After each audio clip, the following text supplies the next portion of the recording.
O programa a seguir não é recomendado a menores de 10 anos. O programa a seguir é uma produção independente. Todo o conteúdo é de responsabilidade dos seus idealizadores.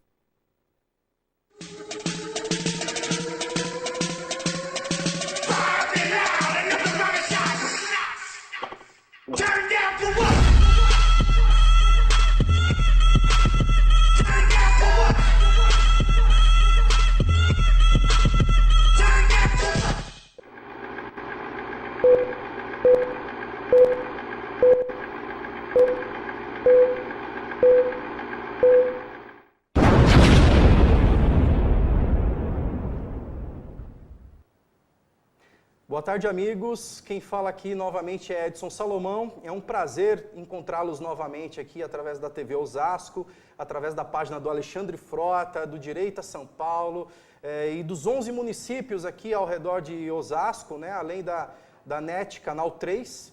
Então, nós estamos ao vivo aqui retransmitindo. Depois o programa ele será gravado e estará disponível à noite na TV Osasco, tá ok? Quero agradecer também, mandar um abraço para o Alexandre Frota, nosso amigo aqui, quem comanda o programa, não é? Inclusive ontem teve uma situação interessante envolvendo o Frota lá em Sorocaba, porque ele foi chamado para poder falar sobre o seu livro e a esquerda se revoltou, né? A esquerda foi para cima do Frota, atacando, xingando, caluniando ele, mas ele ali como um bom representante aí da direita, que está combatendo aí esse trabalho da esquerda sobre colocar cada um no seu devido lugar. Né? Então, um abraço aí, Frota, foi por nos representar lá em Sorocaba ontem, tá ok? Antes da gente começar aqui, dar continuidade no programa, quero apresentar aqui a Selma Palenzuela, a nossa convidada de hoje. A Selma, ela é coordenadora do ECI, Educação Clássica Integrada. Seja bem-vinda, Selma. E também o Eduardo Júnior, que é do movimento Eu Escolhi Educar. Exatamente. Bacana. Sejam bem-vindos, é um prazer tê-los aqui conosco, tá? E antes de eu começar aqui o nosso bate-papo, eu quero soltar um vídeo aqui para que vocês tenham conhecimento aí do que o que levou até chegar esse projeto que nós vamos conversar daqui a pouco. Pode soltar o vídeo. Quem são vocês? O Centeninha outra vez. O que é que traz? A vitória e nada mais. Essa onda vem. Essa onda já chegou. Pra anunciar. O dia que a gente chegou. Ela chegou, ela chegou. O dia você vai ver. Hoje a gente fez uma marcha em frente ao Ministério da Educação, reivindicando os direitos das crianças, porque muitos deles estão sendo violados. Isso não é legal. A gente também passou em frente a outros ministérios e fizemos um passeio lá na Praça dos Três Poderes. Foi muito legal, a gente se divertiu bastante e nós reivindicamos os direitos das crianças, como o direito de fechar a escola. Isso não deve acontecer, o fechamento de escolas, isso é um crime. E muitas escolas estão sendo fechadas, principalmente as escolas do campo. MST! Essa luta é pra valer!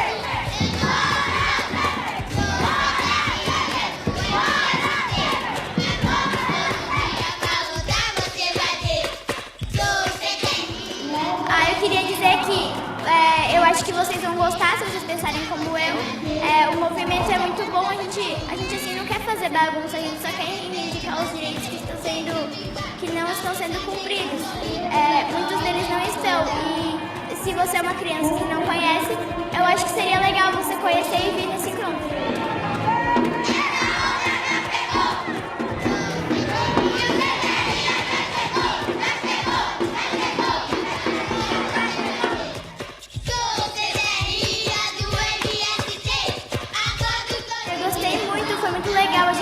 Todo mundo falou junto, gritos de ordem, a gente andou, conheceu Brasília, né?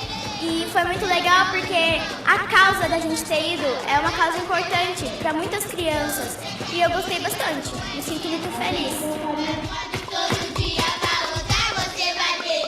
O CEACU, escola, saúde e educação. Desse meu direito, eu não abro mão. Sou Centeninha do MST. Acordo todo dia vai lutar, você vai ver. Sou Centeninha do MST. Então, amigos, acabamos aqui de assistir esse vídeo, né? Um vídeo que está circulando aí na internet, que inclusive está na página do MST, Movimento Sem Terra. E é lamentável, é triste para nós ver um vídeo desse, porque ele foi muito bem formatado, muito bem editado, uma música de fundo, ele coloca algo bonito, algo interessante, que está sendo trabalhado para as crianças, elas reivindicando ali uma boa educação, uma boa escola. Mas pelo próprio vídeo já fica claro o quanto essas crianças já começam a receber uma doutrinação desde o berço, né? Como alguns amigos já comentaram nas redes sociais, é o treinamento de futuros terroristas. Porque, veja só, crianças já estão sendo educadas ali a invadir propriedade privada, né? Elas estão ali sendo educadas, né, para que elas combatam um regime opressor e que se acham no direito de tomar posse de bens daqueles que eles se acham privilegiados. Enfim, é uma pena, é doloroso, porque tudo isso determina os rumos do país. Porque se hoje nós já presenciamos aí fatos que acontecem com invasões de terras, invasões de imóveis, aqui, por exemplo, acontece no centro da cidade, de pessoas que estão sim fora da lei, tá? Porque ainda é lei você ter o seu bem, ter a sua propriedade. Então, a partir do momento que você invade, você está descumprindo a lei. Então, você está realizando um ato criminoso. E essas crianças, quando crescerem, elas praticarão esses atos sem qualquer mínimo constrangimento, porque para elas é o certo, né? Então, isso é grave, né? Então, baseado em cima disso, quero passar a palavra agora para a Selma e para o Eduardo, para poder comentar um pouco sobre esse vídeo, e aí a gente aprofundar no tema de hoje, que é educação clássica versus pedagogia moderna. Vamos lá, Selma. Boa tarde, Edson, Eduardo. Boa tarde aos telespectadores. E eu quero também aproveitar para mandar um abraço para o Dr. Miguel Najib, antes que eu esqueça, e que é um homem aí que tem lutado arduamente contra a doutrinação nas escolas. A minha impressão sobre esse vídeo é que isso é a concretização da pedagogia do oprimido. Essa é a educação que Paulo Freire desejou. Então, se ele estivesse aqui hoje entre nós, ele ia falar, consegui. Então, essa é uma educação socialista, de fato. Essa educação não passa nem pelo socioconstrutivismo, ela já vai direto para a ideologia, para o marxismo cultural mesmo. Então, já são crianças sendo treinadas e preparadas, não só para esse caso que você falou, de repente invadir terras e tal, mas para se tornarem os futuros professores do Brasil. E aí você, formando essa geração dentro dessa visão marxista, no máximo, a gente fala 5 anos, né, Eduardo? Mas como eles ainda são, essas crianças são pequenas, acho que em 15 anos, a gente já, são 1.500 crianças, 1.200. Tem ali 1.200, nós já vamos ter provavelmente 1.200 professores aí a serviço do socialismo, não do MST em si, mas dessa filosofia marxista destrutiva, que não tem compromisso com a verdade, que não tem compromisso com a ética, não tem compromisso com o desenvolvimento do país, porque educação pautada em relação ao desenvolvimento não é isso, não tem nada a ver com isso, né, Eduardo? É isso aí. E eu sempre digo, né, dentro do Escolher Educar, a gente sempre fala assim, aquilo que você ensina para a criança quando pequena é o que acompanha para o resto da vida. E a gente vê esse tipo de situação em grupos terroristas, a gente vê esse tipo de doutrinação em diversos outros grupos, né? E é engraçado que são crianças a serviço de um movimento comunista. Sim. Que não deu certo o comunismo em lugar nenhum. Em lugar nenhum. E isso vai marcar a vida deles. Sim. E isso é bem complicado, porque, querendo ou não, eles estão sendo ensinados a invadir e a não respeitar. E o que a gente preza muito dentro da educação clássica e dentro do Escolher Educar é o respeito, as regras, o autogoverno, né? Então isso é necessário numa democracia. Se fugir disso não é democracia.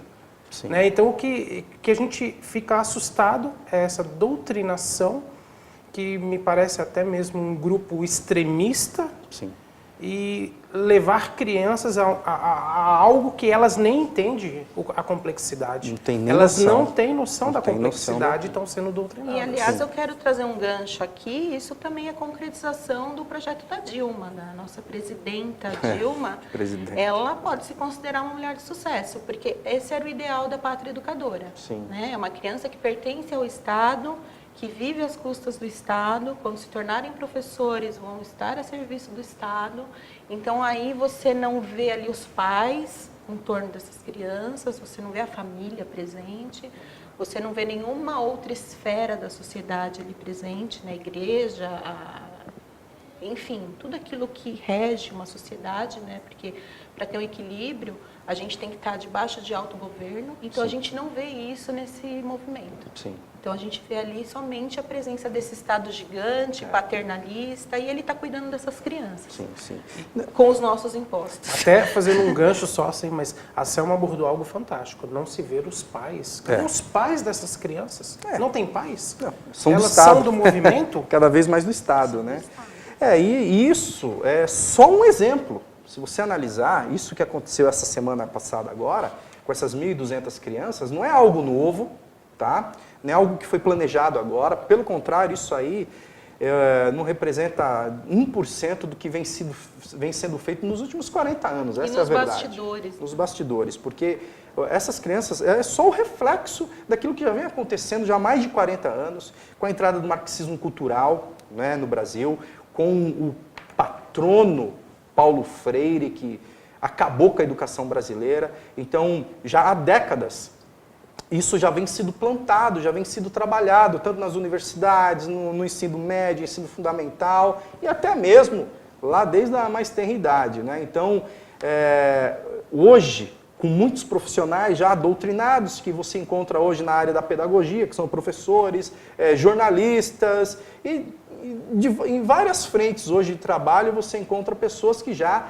foram afetadas por esse tipo de ideologia, por esse tipo de doutrinação. Mas acho que, né, graças a Deus, nós temos uma luz no fim do túnel, tá? Porque nada está 100% perdido, né? Graças a Deus, apesar de um pouco tardio, porque esse trabalho da doutrinação do marxismo já vem de décadas, várias pessoas têm se levantado, têm se despertado, não é, para combater isso, né? Um dos maiores exemplos que surgiu recentemente é o projeto Escola Sem Partido, né, que hoje tem sido trabalhado em todo o Brasil. No caso, o próprio Direita São Paulo defende muito essa bandeira, né, junto aqui no Estado. Já em 3 municípios conseguimos a aprovação do projeto Escola Sem Partido, que nada mais é você colocar um cartaz na escola para que os alunos denunciem ali a doutrinação, né? Não é nada fora daquilo que já existe em nossa Constituição. E o Escola Sem Partido acabou sendo o pontapé inicial aí para muitas outras iniciativas, né? E uma iniciativa interessante que eu quero apresentar para vocês aqui é a UECI, Educação Clássica Integrada, que eu achei assim fenomenal lendo o projeto. Quando tomei conhecimento, eu fui atrás e falei, não, eu preciso descobrir quem é. Eu preciso saber quem é que desenvolveu isso, e com essa busca chegamos na Selma.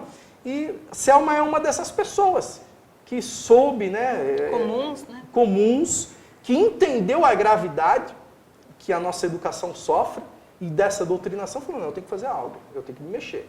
Então, movimentos sociais surgiram, profissionais têm se mobilizado, e a Selma, ela é uma pessoa que se despertou para isso. Eu quero agora passar a palavra para ela e que ela comente como que surgiu. Eu vou tentar resumir assim bem rapidamente, porque você já viu que a coisa é complexa.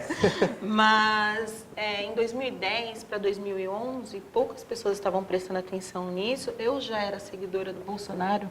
Ele ia muito no programa da apresentadora Luciana Gimenez. E eu acompanhava muito o que ele falava, e eu não achava nada do que essas pessoas acham dele. Eu gosto de personalidades fortes, né? Homens com personalidade forte. E ele começou a denunciar a questão do kit gay nas escolas. Posteriormente isso foi concretizado, tem até vídeo do secretário da Educação falando como que ia ser o beijo entre meninas, qual é o vídeo que eles iam passar em sala de aula. Então tudo isso está documentado, as cartilhas realmente foram produzidas, né? E até o Eduardo, ele faz parte de um grupo que combate ideologia de gênero, então eles já estão nessa luta desde 2011, também meio que solitários, depois que o movimento cresceu.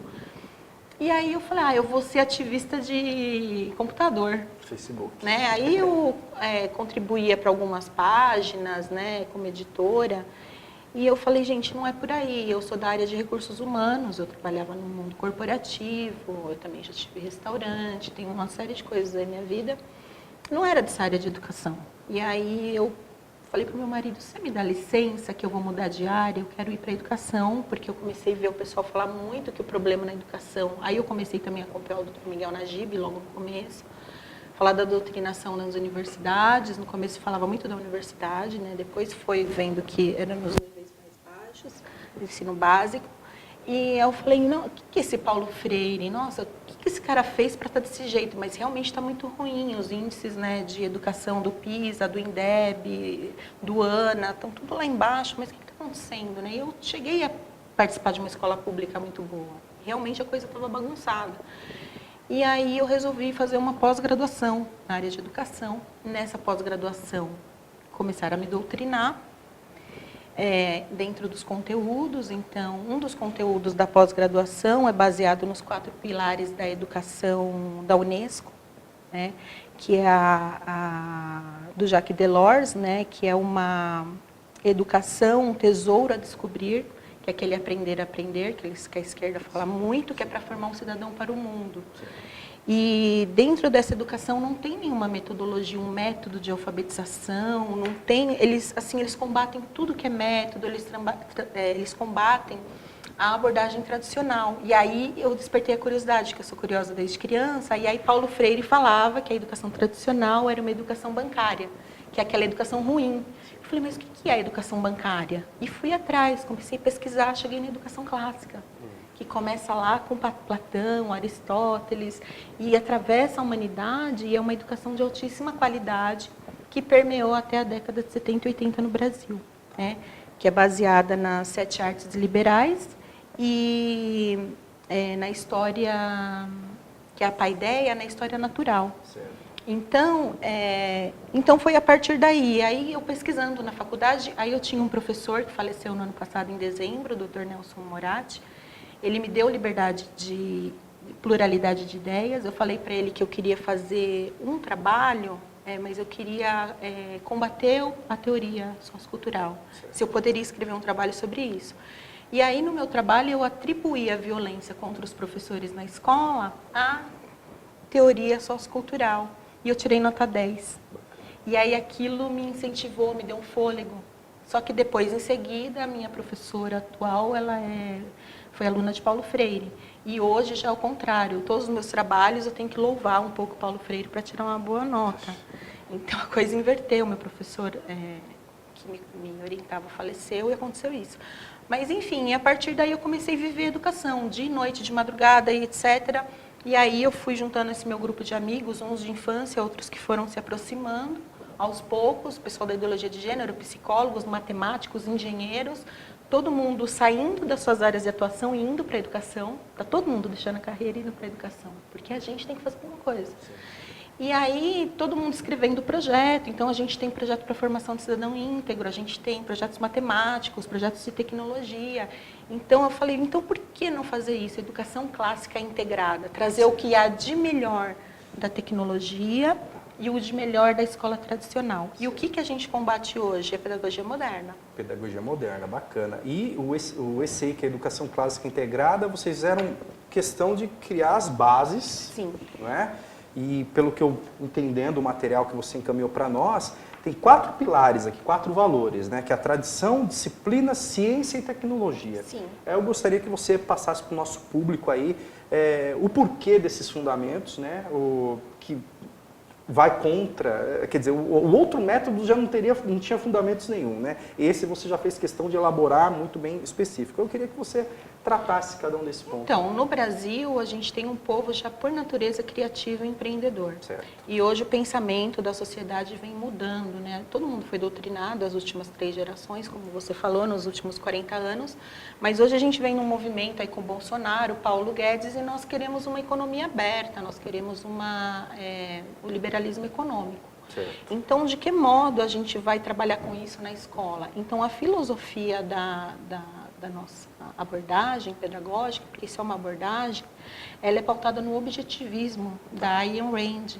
Então, é produtividade, orgulho, é causa e efeito, tudo aquilo que você produzir, você colhe de bom ou ruim, né? Então, a gente tem essa filosofia e ela é uma das filosofias que é a mãe do capitalismo. Sim, sim. Qual que é a importância da tradição, por exemplo, né? Porque a gente sabe que a esquerda, ela combate muito aquela coisa de... Diferente do conservadorismo, né, que a gente procura manter aquilo que sempre deu certo e sempre melhorando, a esquerda não, ela quer fazer rupturas. Né? No caso da família tradicional, pai e mãe, para eles não, a família já não é mais homem e mulher. Eu vou falar 3 princípios da tradição e depois o Eduardo pode complementar. Okay. Mas dentro da tradição eu trabalho com liberdade, propriedade e vida. Então nós defendemos esses 3 conceitos que sustentam as bases da sociedade, da civilização ocidental. Os pilares que são filosofia grega, direito romano e a moral que precede a religião. Sim. Então, dentro da tradição, liberdade, propriedade e vida. A pessoa que não defende esses 3 princípios ou valores, ou como queiram falar, são pessoas que estão relativizando a verdade. Desse conceito, eu considero que são verdades absolutas. Então, né, em vida, ninguém tem direito de matar por causa do celular, ninguém tem direito de matar uma criança que ainda não nasceu, né, um aborto. Então, a gente não relativiza a vida. A vida é vida e deve ser protegida e conservada. E essa criança, quando nasce, ela tem que ser levada a se tornar alguém melhor, um ser íntegro. E a liberdade não é uma liberdade sem lei, sem norma. Você tem que ter uma norma, um autogoverno. Então, assim, por pior que sejam as nossas leis, né, que até essa Constituição nossa não é boa. Socialista. Né, até a Lei de Bases e Diretrizes da Educação Nacional, a Lei 93/94/96, podem pesquisar depois, é uma lei socialista. Mas o ser humano é pautado por normas e leis. Sim. Hoje os professores nem mesmo essa lei eles obedecem, cada um faz o que quer. Mas enfim, então tem um autogoverno. Então, para você ser livre, você tem que seguir normas e leis. Então a gente acredita nesse autogoverno, nessa coisa transcendental cósmica que está sobre nós, na humanidade. E o outro é propriedade. Ninguém tem o direito, a menor propriedade somos nós mesmos, Sim. o indivíduo. Então, nenhum homem tem o direito de tocar em mim, isso não é feminismo, né? Se eu não Sim. permitir. Claro. Como ninguém tem o direito de entrar na minha casa, Sim. sem eu dar autorização, e como ninguém tem o direito de tomar as minhas terras, Sim. porque eu não estou produzindo nada. E se eu não quero produzir nada? O problema é meu, eu pago um imposto daquilo, claro, é meu. é seu. Então, esses conceitos nós não abrimos mãos na ECI, né, Eduardo? Exato. E é muito importante a família entender, e os professores entender, e até o governo entender que na escola está se construindo uma mente na criança que é construtivista. Ou seja, a criança entra num ciclo de pensamento que ela constrói o que ela deseja. Sim. Você constrói o seu conhecimento, você constrói as suas regras, você constrói aquilo que você acha que tem que ser. Não a partir da tradição dos pais, Exato. mas de uma verdade relativizada. Verdade Através relativizada. de ideologias. De ideologias, é assim, verdade. de ideologias. Então, realmente, a educação clássica vem romper isso. Vem trazer realmente o quê? Uma tradição que resgata a ética e o respeito. E a moral, né? E a moral, porque é fácil a gente entender que não está dando certo. Você verdade. olha os números da violência, você fala, absurdo. Aqui no Brasil mata mais que na Guerra da Síria. E pior, né? A gente fala, no metrô, vou dar um exemplo bem de... Você tem que pôr uma placa de todo tamanho, idoso, porque o jovem não respeita, mas ele foi educado de uma forma que tudo é válido. É verdade. Tudo você constrói, a regra. Não tem tradição de respeitar os mais velhos, por exemplo, de ética, olha. Então, A ECI resgata tudo isso. Porque, na verdade, Edson, o que é educação? Educação, ela passa por valores e princípios, tá? Ela começa em casa. Então, a mãe, ela é a primeira educadora, ela é a primeira professora e ela sempre vai ser. Porque depois, na vida, você vai ter um monte de professor, aqueles que você gostou mais, os que você gostou menos, e sua mãe vai ser sua professora até depois que você casar, porque ela vai continuar palpitando na sua vida, ó, o jeito que você está dando banho na criança não dá certo. Então, ela é a primeira educadora, então ela ensina a criança a falar, ela ensina a criança a andar, ela ensina a criança a agir. Algumas mães alfabetizam, porque isso era uma tradição nossa que se perdeu. E a criança, eu já cheguei na escola sabendo ler e escrever. Minha mãe, que estudou até a quarta série. Isso é tradição. É tradição. Minha mãe estudou até a quarta série. Minha mãe, classificada hoje como semi-analfabeta, mas na verdade eu já fui para a escola lendo. Imagina, né? eles estudavam até a quarta série e meu pai foi ser empresário. Então, não existe não isso. existe isso. Nossa educação é muito boa. Então você já saía da quarta série empreendedor. Isso. E aí o que acontece nessa questão da tradição? A família hoje se trabalha com aprendizagem significativa. O que é aprendizagem significativa? É a aprendizagem afetiva, psicomotora e qual que é a outra, Eduardo? É a cognitiva. Então, esses 3 itens, eles substituem a afetividade da mãe. Sim. Então, hoje, quem faz isso é a escola. O que a gente pode falar hoje sobre o nosso ensino infantil? Ele não é mais... não é uma educação laica e não é um sistema de educação normal. É uma clínica de psicologia. Então, as crianças são tratadas, não sei se é porque também a criança está indo cada vez mais cedo para a escola, com 4 anos, então elas são tratadas como se elas tivessem deficiências cognitivas e motoras. Então, a escola é só isso, é experimentação sensorial, é um tocando no outro, uma coisa sagrada, a coleguinha tocando no outro, a professora tocando na criança. E com essa experiência sensorial, você vai tirando os freios da cabecinha da criança, era para ela estar sendo alfabetizada, ela está fazendo outra coisa. E aí, quando um pedófilo se aproxima dessa criança, ela não sabe o que é a diferença, porque professores estão trabalhando essa afetividade de uma forma extremada e a criança, quando um pedófilo se aproxima dela em algum outro lugar, no consultório médico, na escola, na igreja, em qualquer lugar, se a pedofilia não tem local, né? A criança, ela não tem freio, porque todo mundo toca nela na escola, ela toca o outro, a experiência sensorial, porque eles falam que a linguagem passa pelo corpo, corporal, não sei o que, é uma coisa bem louca. Nossa escola infantil é uma clínica de psicologia.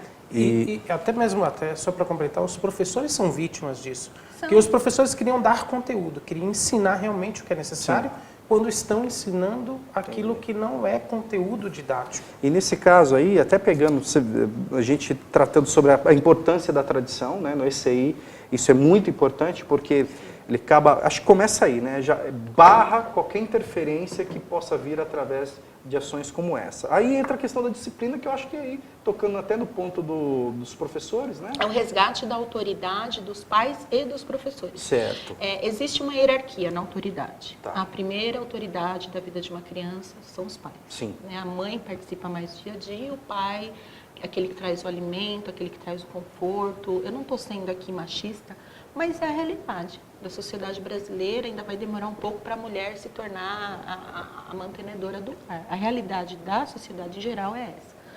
E, nesse sentido, na hierarquia da autoridade, o pai é o primeiro na linha de comando, depois o professor e depois as outras pessoas, o pastor da igreja, o pastor da escola bíblica dominical, do catecismo. O que a pedagogia socioconstrutivista fez? Ela tem uma relação horizontal com as crianças. Então, o professor, por causa de Vygotsky, o professor é só um mediador. Resumir, é o tiozinho da perua. Sim. Então, o que acontece? Ele só tem que conduzir a criança até aquele objeto, aquele experimento, aquela coisa que eles trabalham muito hoje com pedagogia de projeto, mas pedagogia de projeto só para trabalhar competência, habilidade, atitude, até com psicopatas se trabalha isso, né? A gente tem que trabalhar conteúdo também. Então, eles trabalham nessa relação horizontal. E o professor, o valor dele é só para conduzir a criança para lá e para cá, mas não dentro de uma disciplina, de um conhecimento. E Paulo Freire escreve na Pedagogia do Oprimido, ele fala sobre o autoritarismo, que tudo é opressor, né? Então, assim, o professor não pode corrigir o aluno com caneta vermelha. Então, a gente tem um caso, uma pessoa contou pra gente nesses contatos que a gente está tendo com vários pais, ele é publicitário, O menino chegou em casa com uma redação horrível, toda cheia de erro ortográfico. E aí tava lá, parabéns, excelente redação, uma coisa assim, desse nível. O pai olhou e falou, escuta, você falsificou isso aqui? O que é isso aqui? Você não merece essa parabéns. Tem um monte de erro. E ele é publicitário, ele ganha vida escrevendo corretamente. E aí o menino falou, não, pai, a professora não corrige esses erros, né? E aí ele foi na escola. Falou, escuta, mas tá tudo errado. Falou, não, mas a gente não corrige, porque se eu corrigir, eu vou frustrar o seu filho. E a gente não pode. Mas por que não pode? É uma regra da escola? Não, não é uma regra da escola. A gente é formado nessa visão, porque é mesmo. Eu experimentei isso, como eu te falei, na faculdade de pedagogia. E a esquerda, o que ela fez? Ela criou um mecanismo que antigamente era assim, os professores eram formados no magistério, lembra? Sim, lembro. Então, ele era formado especificamente para trabalhar com métodos de alfabetização. Eles criaram leis na era do PT em que todo professor de ensino infantil, fundamental, médio, tem que ser pedagogo. Inclusive, um gestor de escola não pode ser formado só em gestão escolar, tem que ser pedagogo. Então, todo mundo passa por essa concepção dessa doutrinação de que a autoridade é autoritário. Eles confundem as palavras, eles relativizam. Então é essa relação. Então, é nisso que a autoridade ela é desconstruída. E aí o aluno, se acontece isso na escola, quando ele volta para casa e o pai vai corrigir, ele não vai aceitar. E aí ele vai falar, olha, meu pai é autoritário, porque o professor deixa... O professor fala que está certo, e o professor é o herói, depois do pai. Sim. Então, é verdade, meu pai é autoritário. Então, eles vão plantando essa sementinha. Sim. E aí o professor, que é representante do Estado, ele vai roubando essa criança para o Estado. Sim. Né? Só que isso também sobrecarrega o professor, porque aí ele acaba assumindo toda a responsabilidade afetiva pela criança, ele se torna pai, ele não é mais professor, ele não é mais técnico, e a pedagogia não tem nada de técnico. Ele não se especializa em matemática, em língua portuguesa, em gramática, que a gente vai falar daqui a pouco. Sim. Né, Eduardo? É isso. E parece que é irracional isso, porque a criança ela precisa de disciplina. Claro. Direcionamento. Direcionamento, é um ser em formação. Então, eu já peguei casos do professor falar assim, eu não posso reprimir. Como assim? Reprimir é simplesmente dizer não para aquilo que está errado. Você não pode ser um ditador e um opressor. Mas reprimir e educar é o que a criança está indo receber na escola. Sim. E a escola rompe com isso e aí a família também não consegue mais educar. E a sociedade não consegue educar e a gente está nessa situação que a sociedade está. Né? Me desculpa, mas e como a gente está na terceira geração já de alunos doutrinados, já são pais, já estamos indo para a geração de avós, né? Porque eles também têm filho muito cedo sem casar, essa coisa toda, fora da tradição. O que acontece? O professor que não aceita isso, e nós conhecemos muitos, faço alguns trabalhos nas escolas de professores excelentes, conservadores, cristãos, que levam a sério a cátedra. Quando eles chamam esses pais na escola, os pais querem bater neles, porque já é essa geração. Entendi. Que foi educado nesse princípio. Sim. E aí eu estou sendo chamada nas escolas, e ele também para educar os pais. Então eu dou uma palestra que se chama Disciplina Positiva, que eu ensino o pai o que é certo e o que é errado, e ele faz o mesmo trabalho. Ponto que chegamos, né? Tem que ensinar os pais o que é certo e errado. É uma loucura, não um desequilíbrio na sociedade. Total, porque veja só, né? Eu ainda vim daquela época que bem tenro lá, bem novo lá, de que os pais eram total autoridade. E é para o seu bem, é para a sua subsistência. Não, pro meu bem. No entanto que hoje, às vezes, a gente até brinca muito, às vezes, né? Fala, pô, eu dou graças a Deus que minha mãe me bateu quando eu era criança, porque se ela não tivesse sido firme comigo, eu teria me perdido. Eu estaria morta. Eu sou hiperativa. Então, sabe, eu dou graças a Deus. Se eu contar as histórias que eu aprontei, se minha mãe tivesse corrigido, meu Deus do céu, não teria freios, né? E hoje você vê casos, eu acompanho casos de que o pai fala, não posso dar palmada, tem até lei da palmada, né?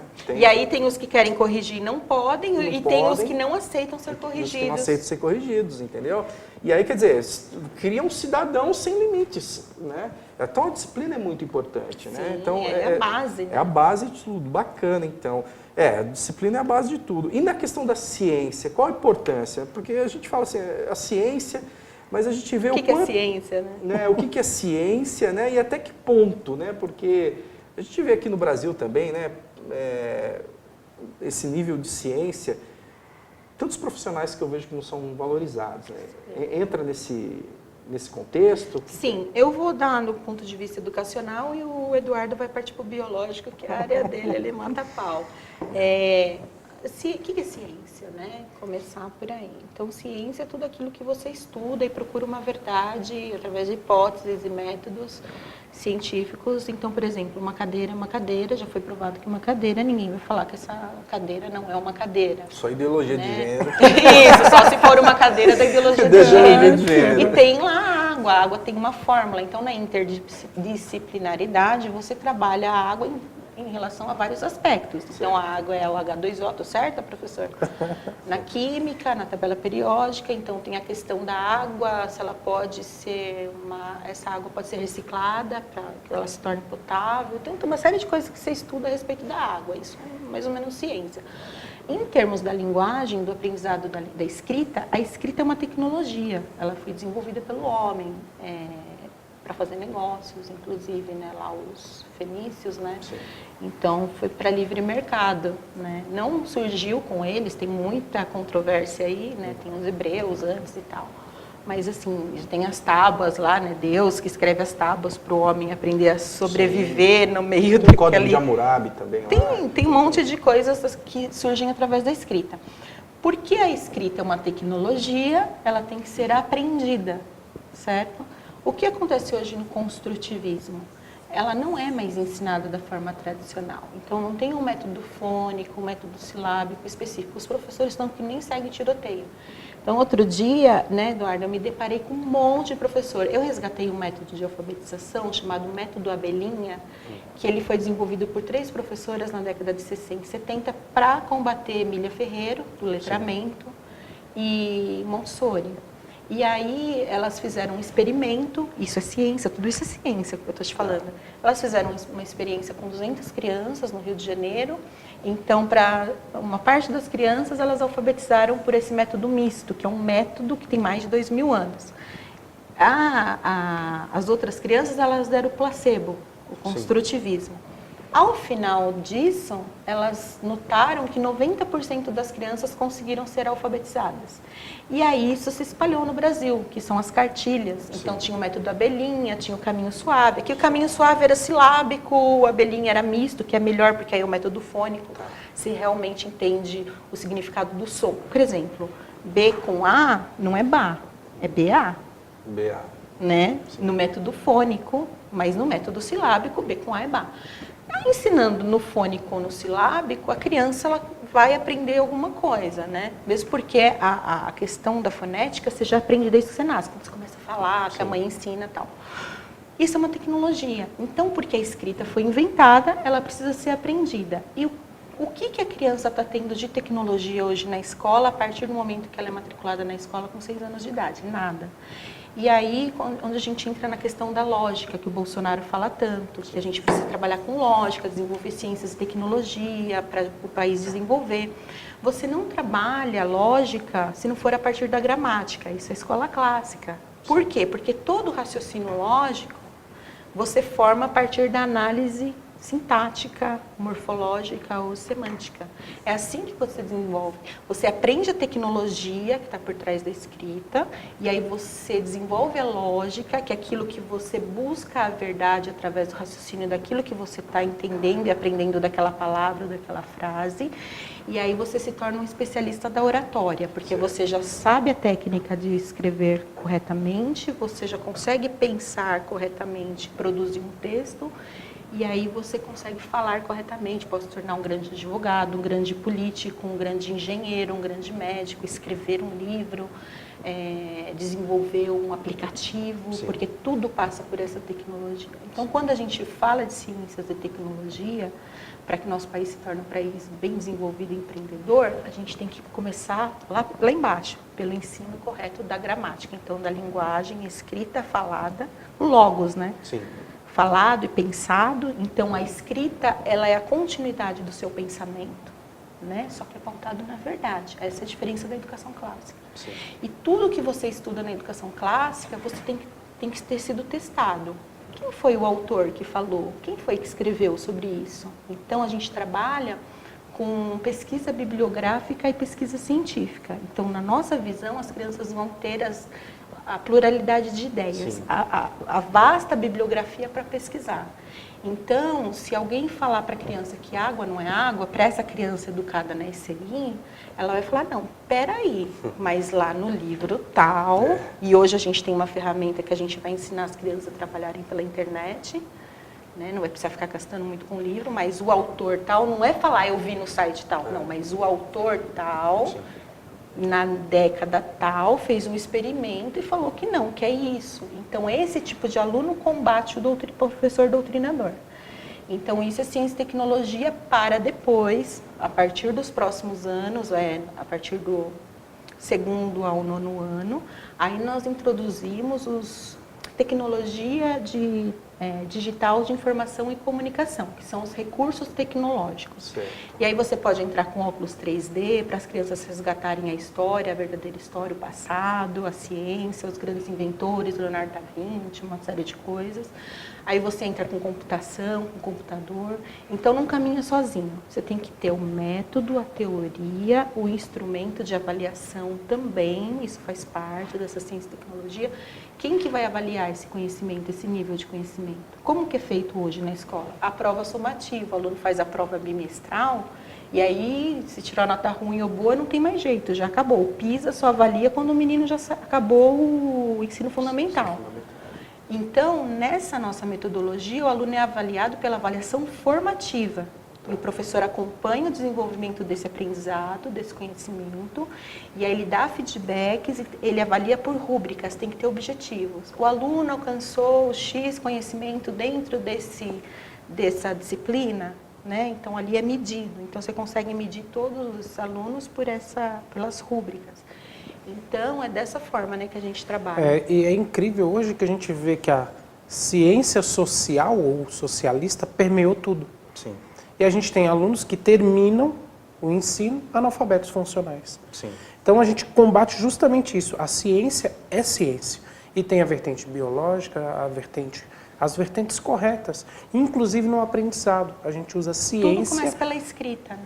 Pela escrita, e é uma ciência. A gente se preocupa muito, porque a gente vê hoje no nosso país que até mesmo a ciência jurídica está sendo deixada de lado. Sim. Né? Quando a gente vê, sei lá, um exemplo de hoje, o STF legislando sobre o aborto, você fala, Nossa. onde que entra a ciência nisso? É. Né? Então a gente trabalha a mente do aluno desde cedo a entender que existe ciência por trás de tudo e existe lógica. Sim. Porque aí você combate as ideologias. A ideologia parece que hoje é uma ciência, né? A gente vai conversar com as pessoas e fala, não, mas isso não é ciência, isso é ideologia. Sempre colocam ideologia à frente. E se você não ensinar a partir da 2ª, 3ª série o XX, o XY, que a gente aos poucos vai se introduzindo, não é numa tacada só, a criança possa relativizar. Quando o professor chega e fala que a ideologia de gênero é uma verdade absoluta, ela vai falar, não, realmente, pode ter o sexo intermediário, porque ela não teve aquela aula básica de ciência, então a gente resgata isso. E já nesse BNCC atual e no novo ensino médio, por exemplo, no novo ensino médio, biologia é uma... Optativa. É optativa, ela não é obrigatória. E a biologia permeia tudo, né? Principalmente no campo da sexualidade. Em alguns campos, a biologia é fundamental e está sendo deixado de lado. E a gente já está tendo uma consequência disso. Médicos cometendo muitos erros médicos, e isso tudo começa no ensino básico. A guerra jurídica que a gente tem hoje no Brasil, que é uma guerra cultural marxista na área jurídica. Então, o professor Rafael Falcão fala que se tiver 3 pessoas interpretando um mesmo texto, principalmente uma lei, que é uma normativa, de forma diferente, os 3 são analfabetos funcionais. Sim. Porque só tem uma interpretação aquilo. Você não tem que ficar, que nem a questão do aborto, que está sendo julgado não, audiência pública hoje, tão relativizado. Por quê? Porque eles estão relativizando a Constituição, o direito à vida. Então, e ele fala também, o professor Rafael Falcão, mas ele fala a respeito do latim, mas eu trago isso para a língua portuguesa. O professor que, por favor, me perdoe, mas eu vou usar isso. Quanto mais longe da gramática, mais longe de Deus. Quanto mais perto da gramática, mais perto de Deus. E quanto mais longe da gramática, mais perto do caos. Porque a gramática, a comunicação, ela permeia tudo. A comunicação, ela melhora a relação no casamento, ela melhora a relação dentro de sala de aula. Então, hoje, pela falta dessa ciência básica, que é a questão da escrita e da leitura, feito com profundidade, para formar um cidadão que sabe pensar e raciocinar e falar, as crianças hoje nem sabem mais falar, usa muita linguagem coloquial, né? O que acontece? A criança, ela torna esse mundo confuso que a gente está vivendo e desequilibrado. Os juízes não se entendem, os médicos não se entendem, ninguém se entende. E o absurdo que a gente vê até é que hoje o MEC dedica 70% das verbas ao ensino superior, quando tudo está na base. E o que Se ele você não investe na formou, base é ideológico. Exatamente. E é nisso que eu ia chegar. Falando nisso, né? Então, o seu projeto ele se divide hoje tanto no Fundamental 1, não é? Sim. Que hoje é da primeira série até a quinta, né? Quinta série. No 2, e o 2 que é da do sexta ao nono. do sexto ao nono, né? E no ensino médio. E também no ensino médio, né? É porque você tem que trazer os módulos Sim. de empreendedorismo, as startups, né, para o ensino médio. Por exemplo, no Fundamental 1, né? O que se destaca mais, assim, já que a primeira, né? Ali é o primeiro processo, né? Do seu projeto, assim, para caracterizar o Fundamental 1. Leitura, fala, Leitura, escrita, matemática e belas artes. Só que essas belas artes, nossa, é pautado na clássica, né? Então Certo. é a verdadeira música, a teoria musical, não é funk. Não é ir lá no MASP com o cara pelado lá no chão. Não, porque Esse tipo de arte. porque na educação clássica a gente relaciona é o quadrível, né? A gente relaciona a matemática com a música, então tem que ser algo estilo Beethoven. Então a primeira música que a criança vai ouvir, se o Bolsonaro virar presidente, ele levar esse aí, ele levar a gente lá com ele. E eu nem quero o ministério, eu quero que acabe com o MEC, eu só quero uma secretaria, uma cadeira do lado dele para fazer o que ele quer. Então, não tem jeito. Tá? É uma questão, não tem jeito. Tem que sair da Unesco, como o Trump fez, dar um chute na bunda e acabar com o MEC. Então, a belas artes, a matemática está relacionada à música. E a primeira música que uma criança vai ouvir no governo a partir de 2019 é a nona de Beethoven, essas coisas todas. Então, a criança vai ouvir... É interessante. Qual que é essa? É essa, né? Acho que é essa. É interessante que tem um amigo meu, o Ronaldo, espero que ele esteja acompanhando, ele tem a filha dele, pequenininha, e ele já coloca desde de pequenininha a música clássica e ela gosta. E ela desde Isso. bebezinha, né? Então Platão falava que você trabalhando. tinha que educar a criança em duas vertentes. Ginastique e musique, que é a ginástica e a música. Na música era a música, a dança, né? A música tocada, cantada, e a dança e a música cantada. Então, e ele trabalhava isso a partir da integridade também. Então, ele falava assim, se você for formado só na ginástica, você vai se tornar um brutamonte, né? E não vai ter como que se diz? Não vai ser um homem refinado. Só que se você trabalhar música, a partir da música de qualidade, você vai se tornar um homem refinado, intelectual, mas também vai ter a força que o homem precisa ter. Sim. Ainda mais naquela época que eles carregavam muito mais cimento que hoje, né? Aquelas esculturas que eles faziam, era muita pedra para carregar. Sim. Então, e ele já alertava naquele tempo, é muito interessante. Eu lendo Platão, falei, gente, esse cara era sensacional. Ele já falava, alertem as mães e as babás para que tenham cuidado com a música que é feita na cidade. Já pensou? E expulsem. E aí ele começou a expulsar. Ó, ele já era a escola sem partido. Ele já estava prevendo o funk ali, né? Ele já era Miguel Najib na veia. Na veia. Ele expulsou esses músicos da cidade. Excelente. E aquele negócio que o pessoal fala do museu, que levaram as crianças para o museu, não, porque na Grécia podia, era tudo liberado. É mentira. Mentira. Porque Platão, ele falava, e tomem cuidado, eu estou falando em outras palavras, né? E tomem cuidado para que essas esculturas, essas estátuas, as crianças não tenham acesso a esse tipo de arte. Sim, bacana. E no caso do Fundamental 2, qual que é o que se destaca mais, assim, que do projeto de você se fala, é isso que precisa ter sucesso? No caso? No Fundamental 2 já entra educação moral e cívica, já entra a ética, já entra os 7 passos para se tornar um menino íntegro empreendedor, que é um método que a gente desenvolveu. O professor César Manieri, meu companheiro de projeto, que é o matemático do projeto, ele desenvolveu 7 passos para transformar uma criança, qualquer criança, em uma pessoa íntegra. Então a gente já entra, né? A gente já combate a corrupção lá na base. Lá na base. Já fala de Constituição. Não adianta depois... E a gente não fala só da nossa Constituição. A criança vai aprender também a Constituição americana, que cabe no bolso, qual que é o senso de liberdade que eles têm lá nos Estados Unidos, por que eles são a terra da liberdade. Então, ela vai ter pluralidade de ideias. E a gente vai trabalhar com uma ampla bibliografia. Sim. Então, a gente quer que a criança brasileira passe a ler Burke, passe a ler...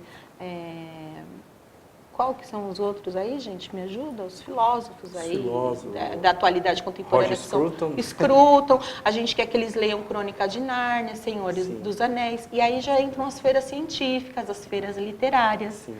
E a gente desenvolveu um negócio nessa nossa metodologia, que é a Academia do Conhecimento. Tá. Então, o aluno vai trabalhar em 3 níveis. O primeiro nível, ele vai se tornar especialista em leitura e pesquisa bibliográfica. No segundo nível, ele vai se tornar um especialista na escrita, ele vai escrever sobre aquilo que ele leu. E no terceiro nível, ele já vai poder defender pela oratória, a partir do ponto de vista positivo ou negativo, que isso é Aristóteles. Sim. Você não tem que concordar, mas você tem que ter base. Platão falava, os jovens não deveriam poder falar daquilo que eles não entendem. Sim. Então E no caso do ensino médio, para concluir? Empreendedorismo. Startups, também marcenaria, outros cursos, porque você não tem que ir para uma faculdade obrigatória, que o Lula falou que todo mundo tem que fazer faculdade, não tem. Você já tem que sair do ensino médio chutando o pau da barraca, você é empreendedor, você é construtor, E uma coisa importante, a gente já vai trabalhar geometria desde a primeira série. Tá. Que a geometria e a astronomia é a base de tudo, é de construção, é de senso de espaço, de respeitar o espaço do outro, de saber ali, através das medidas, qual é o seu espaço na sociedade, o que você pode construir na sociedade, que não é construtivismo, é geometria, é a base do conhecimento. E aí, no ensino médio, a gente já quer um nível bem profissionalizante para que as empresas não precisem buscar nas universidades que estão fracas hoje. E aí o Bolsonaro não vai precisar investir dinheiro no ensino superior, porque a molecada vai querer básico e médio, como era. Vamos voltar, vamos reequilibrar, né, a sociedade. Nós vamos combater a adolescência tardia. A gente não vai ter mais cara de 28 anos que a não Unesco sabe. falando que é criança, pô. Não dá. A Unesco falando que 18 anos já vai estar pronto. E aí ele quer ser youtuber porque é mais fácil, né? E para finalizar, eu vejo, por exemplo, o seu projeto, você busca parcerias com a iniciativa privada e a sociedade civil, né? Sim. Hoje, o seu projeto, já tem algum projeto em andamento, assim, concretizando com alguma entidade, com alguma escola que possa já implementar? Então, as nossas parcerias não são com a MST, né? É com a família, Ainda com bem. voluntários da igreja. Então, por exemplo, você é engenheiro, você pode ir para uma escola trabalhar com um projeto de maquetes para ensinar as crianças. Então, vão ser essas parcerias. Só que para fazer isso, o Bolsonaro vai ter que entrar com uma série de leis no Congresso para facilitar isso. Uma parceria com a iniciativa privada, de repente, dar um incentivo fiscal para o empresário que construir uma biblioteca ou um laboratório científico dentro da escola, uma quadra melhor, um estúdio de dança. Porque a gente acredita que não é o Estado que tem que fazer tudo, é a sociedade que tem que se mobilizar. E já está provado, até o Silas Malafaia fez aquele projeto Josué, que leva as famílias da igreja para as escolas para pintar, para reformar. Os pais adoram estar dentro da escola, eles foram expulsos da escola. Verdade. Então a gente precisa criar mecanismos, e aí entra o Congresso, para criar essas leis, porque o que acontece? O marxismo cultural, ele não deixa a família, as escolas têm até grade. Sim. Você não entra dentro da escola nem para saber que trabalhinho escolar seu filho está trabalhando. Então tem que criar mecanismos nas leis, mas não para aumentar o Estado, mas para criar um senso de colaboração da sociedade, que tem bastante gente querendo colaborar. E uma coisa importante, muitas empresas querem estar dentro da escola para ensinar. Fora do país isso já acontece. Empresas de tecnologia que já têm laboratórios dentro das escolas. E já querem pegar o estagiário no ensino médio, Mas aqui as escolas ficam falando que as empresas são esse capitalismo. Olha, as empresas querem te explorar. Não, a empresa quer te ensinar aquilo que vai te trazer sustento. E as empresas querem estar dentro das escolas. Isso já acontece no Brasil. Muitas empresas que tem bases dentro de faculdades e E universidades. para fechar, uma notícia para o Paulo Guedes, a gente já ensina educação, economia doméstica desde a primeira série e o liberalismo econômico a partir do 6º ano. Então, ele não vai saber só do marxismo, ele tem que saber o que é liberalismo econômico, que isso que vai criar uma mente empreendedora. É a partir de uma ideia que você se torna produtivo em relação a algum aspecto, né? Isso que a gente pensa. Pena que o tempo passa muito rápido. Que pena. Só para encerrar, então, é interessante que tudo isso que você está passando para a gente vai acontecer agora, em setembro, o primeiro Fórum de Educação Escolar do ABC. Segunda edição já. Segunda edição já, né? Eu queria colocar assim na tela o convite, tá? Se puder estar colocando agora, isso. Primeiro Fórum da Educação Escolar do ABC, segunda edição. Isso. Será na Câmara Municipal de São Bernardo, é isso? São Dia Bernardo do 29, sábado, às 13 horas. Dia 29 De setembro, que é um sábado às 13 horas, e as inscrições são pelo site Eventbrite. Eventbrite, né? Tem alguns, só esse site, tem algum endereço? Tem o meu WhatsApp, que é o 97693-3774, as pessoas podem me ligar. Tá. Nós temos muitos professores que têm participado desse fórum. Na verdade, eu já fiz um outro evento que vieram professores do Brasil todo, que foi no Mackenzie. E é de interesse público, de políticos, do pessoal da área de segurança pública, porque passa pela educação, professores e todo mundo que estiver interessado, e famílias principalmente, né, Eduardo? Exato. Bacana. E nós estamos lá em São Bernardo, hein? São Bernardo. Então, São Bernardo vai Também damos revolucionar esse palestras país. em igrejas, em escolas, em todas as Iniciativa áreas. privada E quem também. quiser repetir esse fórum ainda esse ano na Câmara Municipal de São Paulo, em outros lugares, a gente pode combinar uma data e levar esse fórum também. Bacana. E sigam-me lá no Facebook, no Instagram, Selma Palenzuela, por favor. Bacana, Eduardo Selma. Júnior. Vou escolher educar. Só pesquisar isso lá, aí. escolher educar. Bacana, gente. Eu agradeço a presença de vocês. O tempo é curto, porém, conte comigo, conte com o Movimento Direita São Paulo. A gente tem vários projetos na área da educação também e com certeza a gente vai incentivar isso aí. Tá ok? Muito obrigado. Pessoal, uma boa tarde para vocês, um bom final de semana. Deus abençoe a todos. Tchau, tchau. Obrigada.